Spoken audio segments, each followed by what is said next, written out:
Assalamualaikum warahmatullahi wabarakatuh. Apa kabar Bapak dan Ibu masyarakat Desa Jeblok? Perkenalkan, nama saya Mandai Nurasmi.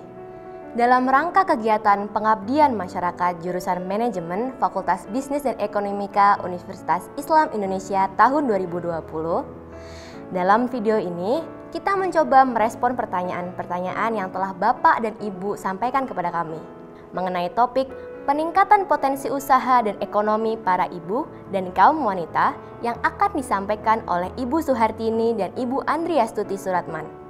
Baik Bapak dan Ibu sekalian, selamat menyaksikan. Bismillahirrahmanirrahim. Assalamualaikum warahmatullahi wabarakatuh.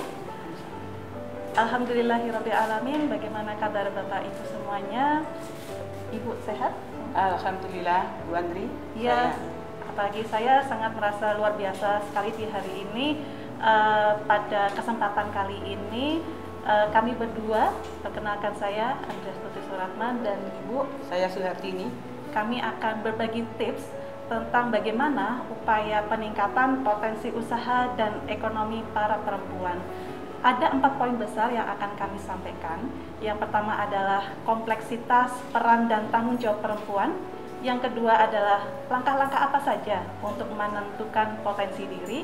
Yang ketiga, potensi apa saja yang dapat menjadi usaha oleh perempuan. Dan yang terakhir adalah dukungan apa saja dan dari siapa saja sehingga perempuan bisa menemukan potensi melebihi dirinya saat ini. Oke, pada langkah yang pertama silakan Bu Hartini. Terima kasih Bu Andri. Apa kabar ibu-ibu sekalian? Para perempuan di Dusun Jeblok ini, kalau kita berbicara mengenai perempuan, mengenai ibu-ibu, mengenai tugas perempuan ini, saya rasa luar biasa, sangat berat begitu, sangat kompleks begitu, sehingga dan kemudian ini merupakan kompleksitas ini berasal dari campur baurnya peran yang dari seorang perempuan, baik itu sebagai fitrahnya dia sebagai perempuan maupun bentukan konstruksi budaya. Jadi kalau kita berbicara mengenai fitrahnya perempuan itu sebenarnya hanya ada 4. Yang pertama adalah haid, hamil, kemudian melahirkan dan menyusui. Tetapi kemudian dalam perkembangannya, kenapa kemudian peran perempuan ini sangat kompleks? Itu karena bentukan budaya. Sehingga mungkin ibu-ibu sekalian memahami bahwa selama ini dianggap bahwa peran perempuan itu adalah semua hal yang terkait dengan rumah tangga, kecuali mencari nafkah. Ini yang kadang-kadang membuat menjadi tugas perempuan ini sangat berat. Yang pertama terkait dengan peran perempuan ini sebagai seorang istri. Wah, itu sudah luar biasa. Kita harus ingat bahwa sebagai seorang istri, sesuai dengan ajaran agama kita, kita ini hanya makmum. Ya, imamnya itu adalah suami, sehingga dengan kondisi ini membuat kadang-kadang seorang perempuan memerankan istri itu tanda petik seperti kehilangan sedikit kebebasannya. Itu yang pertama. Kemudian yang kedua, sebagai seorang ibu, seorang istri saja sudah begitu kompleks. Ditambah dengan peran sebagai seorang ibu bertambah kompleks lagi, baik secara kuantitas maupun kualitasnya. Malah kadang-kadang ada disebut gitu ya, bahwa peran perempuan sebagai seorang ibu, sebagai seorang istri itu tugasnya sejak matahari terbit sampai dengan mata bapak terbenam. Wah, ini luar biasa ini Bu Andri. 24 jam itu. Iya betul. Dan ini sebenarnya tadi saya sampaikan lebih pada konstruksi budaya. Oleh karena itu, kalau kita nanti berbicara mengenai bagaimana menggali potensi dari seorang perempuan untuk mendukung perekonomian, maka mendudukkan peran seorang perempuan sebagaimana seharusnya itu sangat penting untuk dipikirkan. Kemudian juga menjadi seorang ibu tadi, kenapa menjadi saya sampaikan bahwa menjadi berat, karena sejak matahari terbit sampai dengan mata bapak terpejam, salah satunya ya harus mengasuh anak. Ya, kemudian segala macam konstruksi budaya yang terbentuk bahwa perempuan itu, seorang ibu itu tugasnya mencuci sampai dengan masak dan sebagainya. Nah, oleh karena itu maka tadi saya sampaikan bahwa ini harus dipertegas dulu. Bukan dipertegas itu dalam arti bahwa ini harus dibetulkan peran yang sebenarnya. Oke, jadi selain ada peran sebagai seorang istri, seorang ibu, perempuan juga ada peran lain nih Bu, yaitu sebagai perempuan yang bekerja. Jadi memang ada tantangan tersendiri bagi perempuan yang bekerja. Kita sering diajukan pilihan antara keluarga dan karir, ya. Dan tapi tidak perlu berkecil hati, karena toh di masa sekarang memang sangat dimungkinkan bagi kita para perempuan untuk bekerja disesuaikan dengan latar belakang pendidikan, pengetahuan, dan keterampilan yang kita miliki. Jika dimungkinkan, bisa saja Anda bekerja di perkantoran, ataupun Anda bisa juga bekerja dari rumah. Sembari Anda bekerja, Anda tetap bisa menjaga anak-anak Anda. Ya. Kemudian ada peran terakhir, yaitu sebagai warga masyarakat. Di peran terakhir ini pun kita dituntut untuk bisa memberikan kontribusi positif bagi lingkungan sekitar, menjaga alam sekitar, menjaga harmoni antar warga dalam segala kegiatan kemasyarakatan. Dan kita pun juga harus memahami ya Bu ya, bahwa ternyata pada saat kita berinteraksi dengan warga sekitar, sangat dimungkinkan akan adanya perbedaan pendapat. Kita juga harus menyadari adanya kelebihan dan kekurangan masing-masing, sehingga kita pun juga harus pintar-pintar membawa diri dan berupaya bagaimana kita bersikap dengan baik. Nah, melihat dari 4 peran tadi, ternyata betapa kompleks peran perempuan. Tidak diragukan lagi dengan berbagai peran dan tuntutan, tentu kita sebagai perempuan patut untuk berbangga hati. Berat, pasti. Kita bisa tidak? Harus. Namun kita sadar bahwa itulah perjuangan kita, dan dari kitalah para perempuan salah satu jalan pembentuk generasi dan peradaban berikutnya. Oke, barangkali sering kita dengarkan celetukan, pekerjaan perempuan itu biasa, bisa ini, bisa itu adalah hal yang biasa. Iya sih biasa, tapi tetap saja hebat. Namun ada sebagian dari kita sebagai perempuan mungkin terbesit untuk bisa lebih dari itu. Saya mau lebih hebat dari perempuan pada umumnya. Oke, kita harus pelan-pelan dulu. Tentu ada baiknya Anda kenali potensi Anda. Nah, berikut kita mencoba untuk mengetahui langkah-langkah untuk menggali potensi diri. Oke, terkait dengan bagaimana kita kemudian nanti Ibu sekalian akan menemukan potensi jenengan semua begitu, maka yang pertama tentu harus kita awali dengan niat kita.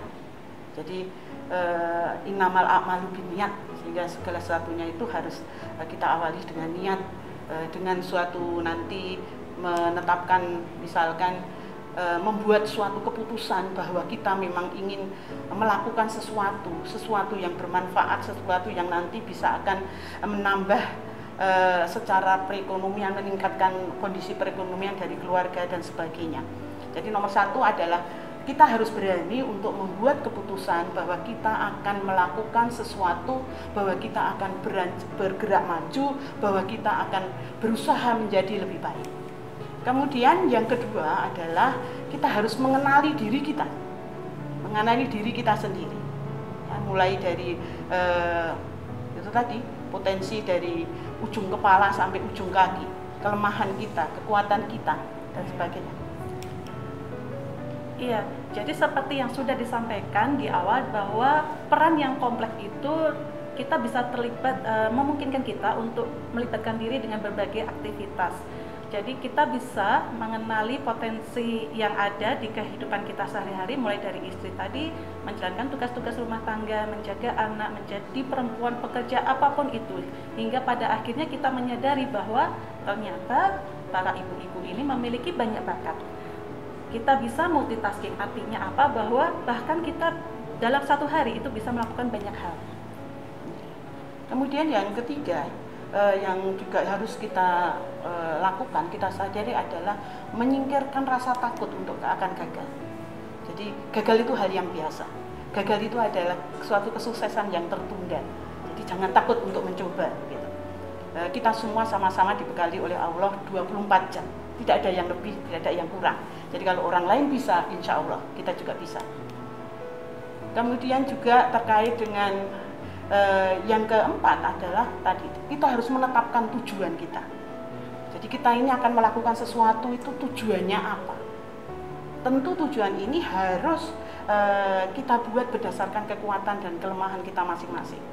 bolehlah cita-cita kita ini setinggi langit, tetapi kaki harus tetap menjejak di bumi. Dan jangan lupa, kita harus bahagia, karena bahagia ini akan terjadi pada saat harapan sesuai dengan kenyataan. Oleh karena itu, supaya nanti harapan kita sesuai dengan kenyataan, tadi saya sampaikan bahwa tujuan kita harus sesuai dengan kekuatan dan kelemahan kita masing-masing. Kemudian yang berikutnya adalah jangan bermimpi untuk kemudian menjadi besar mendadak, tapi selalu mulailah dari yang kecil, mulailah dari yang sederhana, tetapi kita meyakini itu, bahwa itu menjadi pilihan kita, menjadi tujuan kita. Jangan lupa untuk selalu mengembangkan diri, karena hal-hal yang besar, kesuksesan besar itu berasal dari kumpulan sukses-sukses kecil sebelumnya. Kemudian yang berikutnya adalah kita harus membuat daftar capaian. Tadi sudah saya sampaikan bahwa jangan lupa bahagia Ibu-ibu. Jadi, dan bahagia itu berasal dari diri kita masing-masing. Kalau saya secara sederhana, ingat-ingat, misalkan kalau kita tidak mau nulis, ya mengingatlah bahwa kita ini pernah melakukan sesuatu yang berhasil. Taunya dari mana kita ini berhasil? Banyak. Sebagai perempuan, sebagai seorang istri, sebagai seorang ibu, pujian dari suami, pujian dari keluarga, itu adalah sesuatu hal yang menunjukkan bahwa ada sesuatu yang bisa kita banggakan. Dan itu akan membuat kita bahagia. Kita bisa melihat itu sebagai parameter ya Bu? Ya, betul. Kemudian yang terakhir adalah, yang ini juga sering kita lakukan dan menghambat kita maju adalah kita selalu membandingkan keberhasilan kita dengan orang lain. Jadi membandingkan keberhasilan kita dengan orang lain itu harus, tapi menjadi orang lain itu adalah sesuatu hal yang tidak benar, dan itu akan membuat kita menjadi tidak bahagia karena selalu kalah. Rumput di tetangga itu terlihat lebih hijau. Ya, betul itu. Oke, dan terkait dengan peran, setelah kita mengenali potensi kita tadi, maka ada beberapa hal yang bisa kita akan bangun dari potensi semua perempuan, ya, terutama yang di Dusun Jeblok ini. Misalkan ini, kita sebagai istri, misal suami dari ibu-ibu sekalian sebagai petani, maka tidak ada salahnya misalkan ibu-ibu sekalian mencoba untuk juga memperhatikan cara bertani, kemudian menanam sayuran, apotek hidup. Sekarang ini era pandemi seperti ini itu banyak sekali. Lagi tren itu. Iya betul. Dan itu menggunakan boleh dibilang tidak bermodal, tidak pakai modal, karena hanya menggunakan barang-barang yang sudah tidak berguna, kemudian disusun-susun. Nah, itulah seperti itu. Sehingga ini akan mendukung bagaimana membantu perekonomian keluarga. Kemudian mungkin juga sebagai seorang istri, tadi sudah saya sampaikan bahwa kadang-kadang suami, anak-anak itu kemudian memuji kan gitu ya, wah masakannya ibu itu enak misalkan itu adalah sesuatu hal yang perlu kita catat, dan kemudian mungkin kita harus mencoba untuk mengembangkannya. Mulai dari yang sederhana, misalnya sekarang yang banyak terjadi di era pandemi ini adalah misalkan bisnis snack. Ada risol mayo, misalkan itu donat, kayak gitu. Pertama-tama mungkin ditawarkan ke tetangga-tetangga saja yang dekat-dekat. Nah, yang perlu saya ingin sampaikan kepada ibu sekalian atau mbak-mbaknya yang di warga Jeblok ini, bahwa usaha seperti itu perlu keistiqomahan gitu ya. Kadang-kadang sekali membuat tidak laku itu terus mati gitu aja. Ini yang harus mungkin kurang siap dengan kritikan. Nah, itu juga. Kemudian juga misalkan terkait dengan peran perempuan atau tugas perempuan, tugas ibu-ibu gitu merawat anak. Sekarang mungkin bisa dikembangkan. Tidak hanya merawat anak sendiri, tetapi juga anaknya orang lain. Bisa dalam satu kompleks ya? Iya betul, itu di kompleks saya sudah ada itu ibu-ibu yang dia punya anak kecil dan kemudian dia juga ikut mengasuh anaknya tangga yang lain gitu. Iya, jadi sebenarnya selain apa yang sudah Ibu sampaikan, potensi apa saja yang memungkinkan untuk usaha. Jadi kalau bagi ibu-ibu atau perempuan lainnya yang sudah bekerja, kita bisa kok tetap mengembangkan diri, bisa melihat dari latar belakang kita, coba kita cermati kita sebenarnya masing-masing kita itu jago dalam pelajaran apa, materinya apa, bisa matematika, bahasa Inggris, baca Iqra ataupun mengaji. Sembari Anda berbagi pengetahuan dengan anak-anak di sekitar, yang Anda bisa menjadi solusi manakala orang tua para anak-anak ini tidak ada waktu untuk mengajarkannya. Ya, betul. Dan Anda pun bisa saja, kalau untuk skala yang lebih luas, tidak hanya Anda yang bergerak, Anda bisa saja mendiskusikan dan mengelompokkan materi-materi tadi dengan ibu-ibu yang lainnya. Anda bisa tentukan waktu dan tempat yang tepat, ya, bisa secara gratis ataupun berbayar. Tentunya selain ada potensi Anda untuk mencerdaskan kehidupan bangsa, Anda pun tidak lupa dengan ilmu yang sudah susah payah Anda dapat dari dulu, juga bisa menjadi amal jariah. Amal jariah, Nah, iya, betul itu. Amal jariah sekaligus sumber pendapatan kan begitu ya. Jadi dan ada begitu banyak aktivitas-aktivitas lain yang berpotensi menjadi usaha Anda. Jadi misalkan Anda rajin, pekerjaan kita adalah mencuci, menyetrika, Anda bisa saja membuka usaha laundry kecil-kecilan. Anda yang suka bermake up, Anda bisa membuka salon kecil-kecilan juga. Anda suka menjahit, mungkin bisa membuat pola dan seterusnya. Ada begitu banyak sekali ternyata yang bisa kita kerjakan, mulai dari hal-hal yang kecil di rumah kita masing-masing. Bahkan pada tren yang kekinian sekarang ini, Bu, jangan salah, di masa pandemi ini Bapak Ibu ya, ada begitu banyak bermunculan, menjamurnya para YouTuber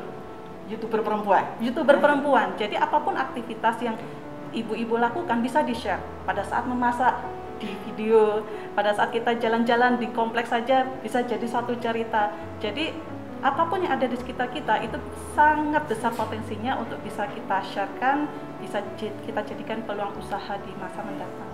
Agar di perempuan itu kemudian bisa mengoptimalkan semua potensinya begitu, ya. itu butuh dukungan. Iya. Nggak bisa kita sendirian sebagai perempuan. Poin kita terakhir Itu. dukungan siapa saja, Bu? Ada suami, itu perlu itu. Jadi suami yang positif ini penting. Ya. Suami yang terbuka, Ya. suami yang mungkin tidak otoriter. Nah, itu sangat mendukung. Keluarga, lingkungan sosial. Ya, bahwa perempuan itu juga bisa berkreasi, kemudian dia juga bisa membantu perekonomian rumah tangga. Ini harus mendapat dukungan dari lingkungan. Kemudian juga regulasi, peraturan-peraturan pemerintah terkait perempuan maupun sarana dan prasarananya. Jadi saya yakin semua ibu-ibu ini sebagian besar ini, 90% lah, itu punya gadget. Nah, maka sarana prasarana ini, gadgetnya ini ya harus dimanfaatkan. Jangan hanya untuk netizen ya, Bu. Jangan hanya sekedar untuk gibah gitu ya. Tapi ini harus kita kemudian digunakan untuk itu. Nah, untuk supaya mereka potensinya itu optimal, tentu tidak bisa hanya perempuan sembarangan. Perempuan harus memiliki kekuatan fisik yang prima, memiliki mental yang kuat, dan yang terakhir ini harus selalu mau belajar. Saya rasa ibu sekalian melihat video ini adalah bagian daripada bagaimana belajar, bagaimana membuka mindset untuk kemudian maju dan bersemangat untuk meraih apa yang sudah ditetapkan. Iya betul. Tetapi yang lebih penting juga ya Ibu, jadi pastikan juga bahwa tugas atau kewajiban kita sebagai perempuan jangan sampai terbengkalai. Oke, betul. Ya, kemudian tentu saja Andalah yang paling tahu bagaimana membagi waktu sesuai dengan kondisi Anda masing-masing. Dan jangan lupa untuk senantiasa bersosialisasi dengan lingkungan, karena sangat mungkin menjadi wadah menyampaikan aspirasi dan menjadi solusi bagi potensi usaha Anda. Jadi peningkatan potensi usaha adalah sebuah pilihan tanpa melupakan tugas utama sebagai seorang ibu dan tetap juga menjaga martabat perempuan. Saya rasa itu ibu-ibu semuanya, demikian tips dari kami upaya peningkatan potensi usaha dan ekonomi para perempuan. Semoga bermanfaat. Wabillahi taufiq wal hidayah. Wassalamualaikum warahmatullahi wabarakatuh.